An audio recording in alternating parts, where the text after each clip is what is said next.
You know, as I sit here to write my review for How to Train Your Dragon 2, it strikes me just how much DreamWorks Animation, the house that Katzenberg and Shrek built, has really grown as a company. From often being called a poor man's Pixar and made fun of for their over-dependency on celebrity voice talent or pop culture references, they really have in the last few years reinvented themselves and become something of a creative force. And at the vanguard of this renaissance is the How to Train Your Dragon multimedia franchise. And let's not kid ourselves, it really is that at this point.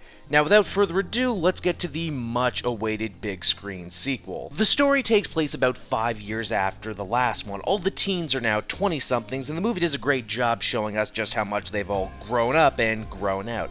Especially Hiccup, again voiced by the very underrated and very Canadian Jay Baruchel, who, since the last movie, has decided to use his dragon power to explore far-off lands. This becomes problematic because Stoic wants his son to become the new chief, which would officially put an end to our hero's wanderlust. Complicating things further is the evil machinations of Drago Bloodfist, voiced by the great Dijon Hansu, a formal rival of Stoic, who seems to not only be able to tame dragons, but completely subjugate them for his army. This of course means our heroes have a new problem. Hiccup just can't talk this guy down with wide-eyed optimism like he did his dad and the other Vikings last movie. This new guy, to borrow a phrase now, just wants to watch the world burn, with dragons that is. In retrospect, Bloodfist might actually be the weakest part of the movie overall. I mean, he has a great design and an intimidating voice, but the movie waits way too long to reveal the most interesting aspect about him, and by then, the movie's pretty much over anyway. A real shame when we stop and consider how great the last big DreamWorks baddie worked out. And then there's the thing that all the trailers have gone out of their way to spoil, but Hiccup's mother, voiced by Cate Blanchett, is still very much alive, and she's gone all Jane Goodall of the dragons. While the first movie was very much based in father issues, the sequel plants its flag directly in the realm of mother issues, and it mines a lot of dramatic content out of the whole mother-son reunion. Needless to say, if you come into this movie with some mother issues of your own, you might want to bring some tissue along. The last How to Train Your Dragon movie looked great, and the sequel looks even better, especially the water and fabric effects that just jump off the screen. They look just so real. The action is a lot more visceral and even brutal, with the main characters' lives in much more threatening situations than before, which, you know, is saying something considering what the last movie was made of.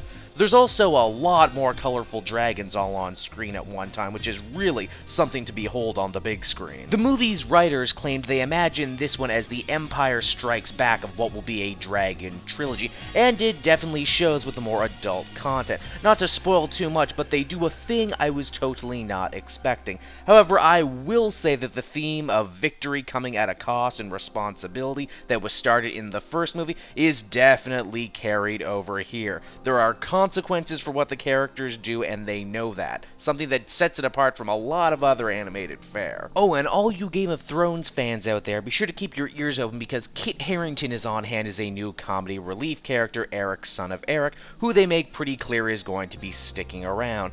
Overall, How to Train Your Dragon 2, while an awkward title to say, is definitely a crowd pleaser, both for young children and the parents who will no doubt be dragged to see it. And also the 20-something film geeks online will be forced to talk about it. Is it better than the first one?